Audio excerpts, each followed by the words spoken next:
Paja. Ngopi sambil ngobrol pajak.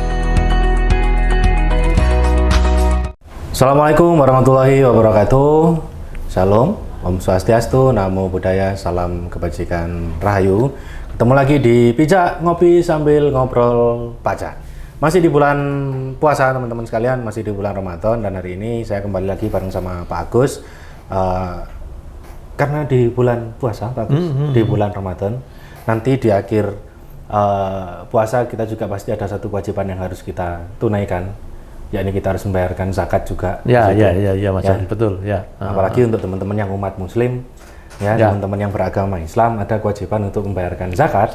Dan ini isunya sangat menarik sekali untuk dibahas, karena dari dulu sampai sekarang juga kalau mau diobrolin nggak selesai-selesai, karena ada banyak sekali pendapat yang menyatakan dan ada perbedaan ketentuan-ketentuan juga di negara-negara Muslim di luar sana. Jadi hari ini kita mungkin akan sedikit bahas, kita akan sedikit ngobrol-ngobrol dan cerita-cerita masalah aspek dan ketentuan perpajakan di Indonesia berkaitan dengan adanya zakat. Ya, di situ. Nah, zakat dan pajak ya. Ya, jadi bahasanya ya zakat dan pajak gitu. Nah, kalau yang kita ketahui kalau di Indonesia sendiri itu kan zakat di sini kan bisa kita anggap sebagai si pengurang.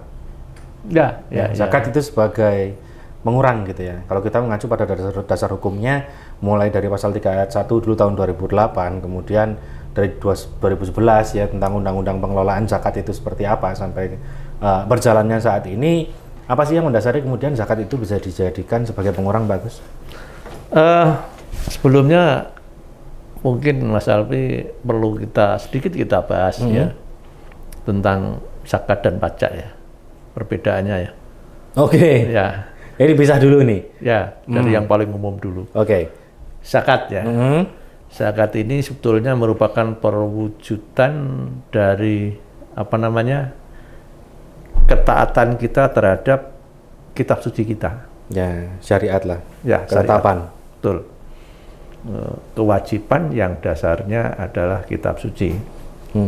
Ya, kalau di Islam ya zakat namanya, mungkin di agama lain ada persepuluhan dan lain sebagainya. Yeah. Dasarnya kitab suci, zakat ya, dan wajib dipenuhi. Yeah. Tapi kalau pajak, dasarnya adalah peraturan yang dibuat oleh negara. Yeah. Ya, oleh negara. Menarik karena zakat sendiri sanksinya negara nggak bisa memaksakan ya. Betul. Sanksinya mungkin nanti. Betul. Tapi kalau pajak, sanksinya pemerintah negara bisa memaksakan bagi mereka yang tidak patuh terhadap kewajiban pajak. Ya, ini yang menarik, Mas Albi. Perlu dipahami dulu bahwa zakat itu ya berbeda dengan pajak. Meskipun sama-sama kita harus mengeluarkan sebagian harta kita untuk kita bayarkan kepada yang berhak. Kalau zakat yang berhak sudah jelas ya. Ya. Tapi kalau pajak ini nanti ya hasil penerimaan pajak akan dipakai oleh negara untuk ya melaksanakan roda pemerintahan ini. Fungsinya. Oke, ya.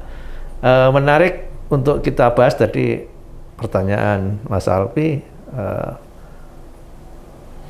sejauh mana pajak ini zakat ya ini berpengaruh ya di dalam pajak. Zakat ini mempengaruhi pajak kita. Ya. Oke. Di negara kita ya tentunya kita acuannya adalah undang-undang PPH kita, undang-undang PPH di salah satu pasal, kalau tidak salah di pasal yang boleh menggunakan pasal 9 ya, yang boleh sebagai pengurang penghasilan, betul, undang-undang PPH pasal 9. Salah satunya di situ adalah zakat dan iuran lain yang sifatnya wajib ya.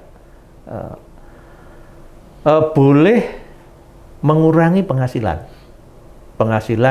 kena pajak kita, yang nantinya akan ketemulah dasar pengenaan pajak. Ya, betul. Ya, DPP, dasar pengenaan pajak. Jadi DPP-nya si wajib pajak ini boleh dikurangi zakat dulu atau iuran lain tadi. Sehingga sifatnya di Indonesia zakat dan iuran ini akan mengurangi dasar pengenaan pajak.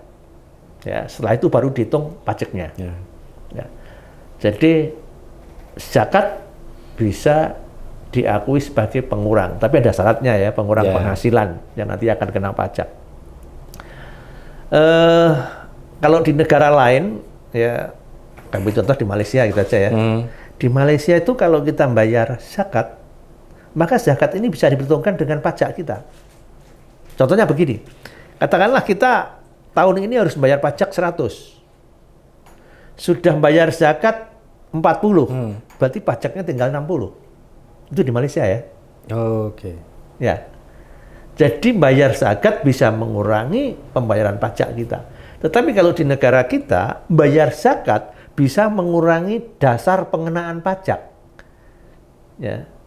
Jadi misalkan kita punya keuntungan yang menjadi objek pajak 100. Kita bayar zakat katakanlah 30. Maka yang dikenakan pajak nanti 70. Ya.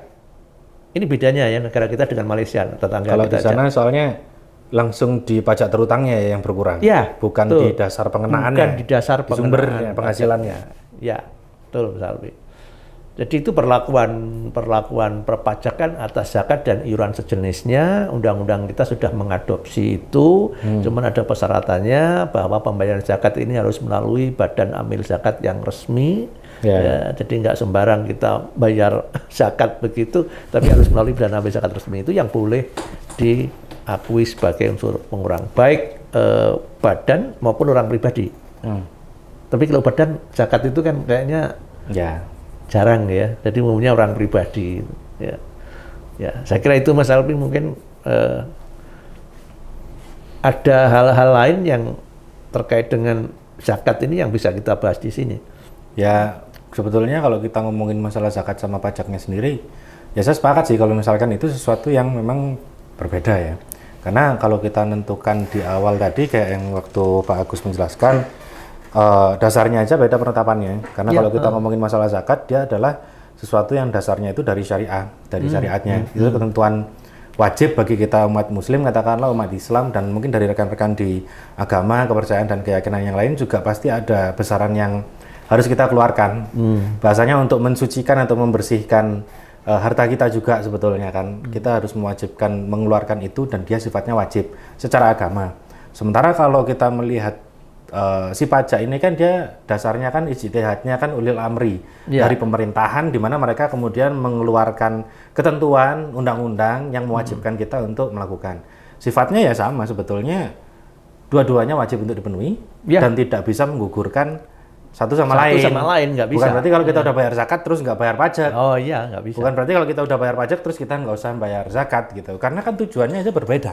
Ketika zakat sudah ada penerimanya dan itu sudah disyaratkan, kalau kita menganggap bayar pajak itu mewakili pembayaran zakat, lah rukun zakatnya nggak terpenuhi dong, Pak. Iya, betul. Pada akhirnya. Karena kan kita bayar, kita berikan itu ke negara untuk ke pengelolaan si operasional negara ini tadi. Untuk berjalannya di situ kan. Itu sebagai salah satu pendapatan utama lah.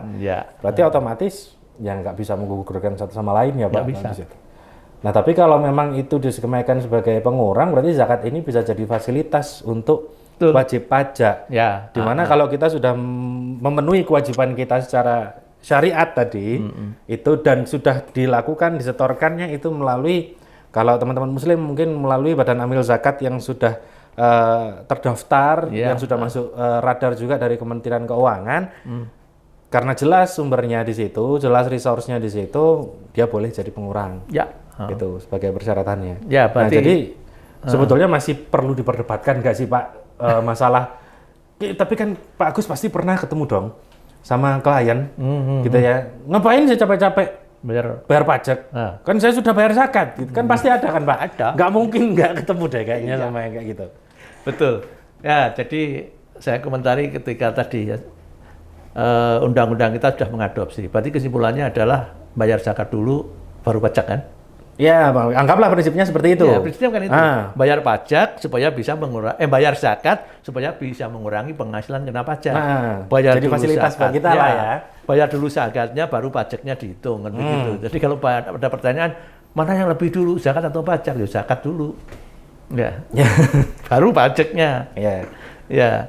Terus tadi yang Mas Alfi, memang di dalam masyarakat wajib pajak itu banyak yang ya setengah protes begitu ya.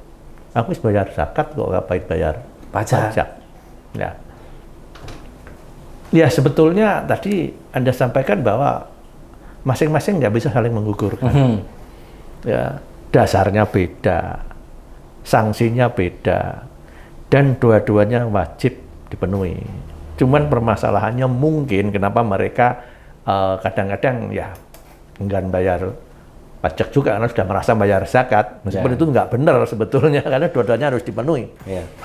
Ya mungkin ini Mas Albi, kenapa mereka bisa punya pendapat seperti itu? Ya mungkin melihat ya kondisi di negara kita yang masih banyak kebocoran, sehingga mereka merasa dana perpajakannya ya. Ya kan negara kita tuh penerimaannya ya mayoritas dari pajak. Ketika masih banyak kebocoran, banyak korupsi dan lain sebagainya, mereka jadi nggak ikhlas begitu ya. Ya, betul. Saya bayar pajak apa adanya, tapi ujung-ujungnya di atas sana setelah terkumpul dikorupsi ya. Itu yang bikin mereka sedikit agak apa ya, enggan begitu ya, nggak ikhlas begitu ya. Ya, tapi disclaimer teman-teman sekalian, ya itu memang yang kita ketemui di lapangan gitu. Ketika kita bertemu sama teman-teman wajib pajak, suara seperti itu yang waduh paling sering keluar. Dan itu PR bagi pemerintah. Bagaimana pemerintah nanti bisa membersihkan dari korupsi, kebocoran dana bisa ditekan seminimal mungkin, dan akhirnya kan pajak itu kembali ke masyarakat. Masyarakat merasa, oh ternyata saya bayar pajak, ya kompensasinya dari pemerintah seperti ini gitu. Ya, itu mereka, kita bisa bayangkan ketika wajib pajak nanti memenuhi zakat dengan benar, ya, kesadarannya tinggi. Ya. Yang kedua, ketika pajak ini, wajib pajak menghitung pajaknya dengan benar, ikhlas, ya ikhlas karena tadi si pemimpinnya amanah ya, nggak ada korupsi dan sebagainya. Saya pikir luar biasa loh potensi dari dua ini, zakat dan pajak ini. Zakat itu nanti akan kembali ke masyarakat, ke umat dalam bentuk langsung bagi mereka yang berhak. Iya. Nggak perlu repot-repot masalah BLT dan yang lain-lain. Betul. Ya, karena udah tercover juga dari situ. Iya. Gitu. Sehingga kuncinya satu sebetulnya bagaimana pemerintah nanti ke depan semakin transparan, kebocoran semakin diminimalisir, nggak ada korupsi, ya.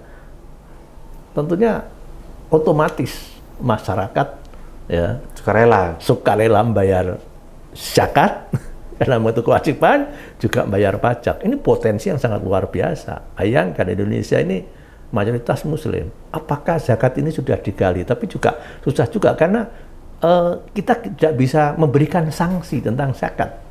Tinggal kontrolnya aja mungkin yang diperlukan bagaimana supaya zakat ini betul-betul sesuai dengan kontrol dari pemerintah. Dalam hal ini mungkin Kementerian Agama ya yang dia harusnya sih skupnya ada di situ ya Pak. Iya. Tapi kembali kan itu prerogatif lagi antara kita dengan yang di atas ya. Betul. Kalau kita ngomong masalah zakat, jadi fungsi kontrolnya pun saya rasa juga nanti pasti akan kayak ini. Cuman kalau misalkan segala sesuatunya bisa berjalan dengan sebaik apa yang disampaikan Pak Agus tadi, itu jelas akan sangat memudahkan sih. Maksudnya memudahkan teman-teman di BAS juga, di Badan Amil Zakat, akan memudahkan teman-teman Fiskes juga dalam melaksanakan fungsi edukasi, fungsi sosialisasinya. Betul. Ya, untuk ekstensifikasi dan kontrol dari wajib pajak. Saya rasa itu akan, itu akan jadi ini sih, akan jadi sesuatu yang ini. Ada aturan baru pun nggak akan kedengar suara dari bawah, apa-apa dipajakin gitu, nggak akan keluar rasanya. Iya, kuncinya satu tadi. Pemerintah harus berusaha untuk bersih-bersih. Jangan sampai ada korupsi lagi, sehingga masyarakat merasa ya saya bayar berarti ada manfaatnya, nggak hilang, nggak akan masuk ke kelompok atau orang tertentu aja duit pajak ini. Nah ini yang PR bagi pemerintah ke depan. Ya otomatis berarti kalau kita ngomongin masalah zakat dan pajaknya tadi, ya otomatis bagi WP tertentu ya, yang dia sudah memenuhi persyaratannya, katakan sudah membayar zakat, kemudian memenuhi persyaratannya bahwa zakat dibayarkan tadi harus melalui Badan Amil Zakat yang sudah terdaftar, ya dia bisa dapat fasilitas atau keuntungan. Pajaknya semakin kecil ya otomatis. Pajaknya semakin kecil karena dasar penghitungannya bisa dikurangi dengan zakat. Kalau yang paling jelas dan paling dekat dengan kita mungkin itu sih teman-teman, dan hal lain yang mungkin jadi pertimbangan adalah tadi bahwa zakat dan pajak itu sama-sama sesuatu yang wajib untuk kita penuhi. Dan kayaknya nggak mungkin untuk disatukan begitu. Iya, kayaknya nggak mungkin juga untuk disatukan karena pemenuhan dari rukun dan syaratnya juga pasti akan saling tumpang tindih satu sama lain. Akan saling bersinggungan. Ini pernah ada wacana itu mau Dulu pernah Pak Ya, katanya ya dijadikan tapi satu. saya Bahkan yakin di nggak beberapa mungkin. negara Muslim pun juga nggak disatukan Nggak antara bisa. bayar pajak dan Karena zakat. tadi aturannya berbeda, sanksinya berbeda, ya. Yang berhak menerima juga berbeda. Ya, Nah, betul. itu nggak bisa disatukan. Enggak, kita kembalikan ke kalau zakatnya tadi kita kembalikan ke syariatnya dia bahwa untuk siapa dan penggunaannya untuk apa kan larinya nanti ke sana. Tuh, di Saudi pun juga sama prinsipnya, itu akan menjadi pengurang sebetulnya. Iya, sama dengan kita. Jadi ya otomatis kalau kita ngomong masalah pajak dan zakat bukan sesuatu yang bisa untuk kita satukan dan kita anggap bahwa kalau sudah bayar zakat nggak usah bayar pajak. Tapi dua-duanya itu adalah sesuatu yang harus kita penuhi. Kaitannya yang pertama, zakat adalah tanggung jawab kita kepada diri kita sendiri untuk membersihkan dan mensucikan harta kita, tanggung jawab kita kepada Tuhan, kepada Allah Subhanahu wa taala, karena kita diberikan amanah berupa harta yang harus kita kelola. Sementara kalau pajak itu yang harus kita bayarkan, karena apa? Karena kita bisa memperoleh penghasilan kita di sini, maka otomatis dari bagian penghasilan itu harus kita serahkan juga kepada kas negara supaya kita bisa tetap memperoleh penghasilan di Indonesia. Karena apa? Karena sistem pemerintahannya berjalan, sistem negaranya berjalan, dan bisa provide kita dengan pekerjaan yang bisa mendapatkan penghasilan bagi kita. Mungkin itu sih garis bawahnya kita pada hari ini ya Pak. Ya. Jadi jangan lupa, karena ini sudah di bulan puasa dan sebentar lagi akan ada kewajiban bagi kita untuk membayar zakat. Jangan lupa bayar zakatnya, dan karena lebarannya juga sudah mendekati di akhir masa SPT tahunan, untuk pelaporan SPT tahunan orang pribadi maupun badan, segera penuhi kewajiban perpajakan Anda. Karena kalau mepet di hari H, nanti pasti servernya error. Terima kasih, ketemu lagi di pijak yang berikutnya. Ikuti semua kegiatan kita di @cipta_sarana_cendekia. Ketemu lagi Pak Agus di episode-episode berikutnya. Assalamualaikum warahmatullahi wabarakatuh. Pijak ngopi sambil ngobrol pajak.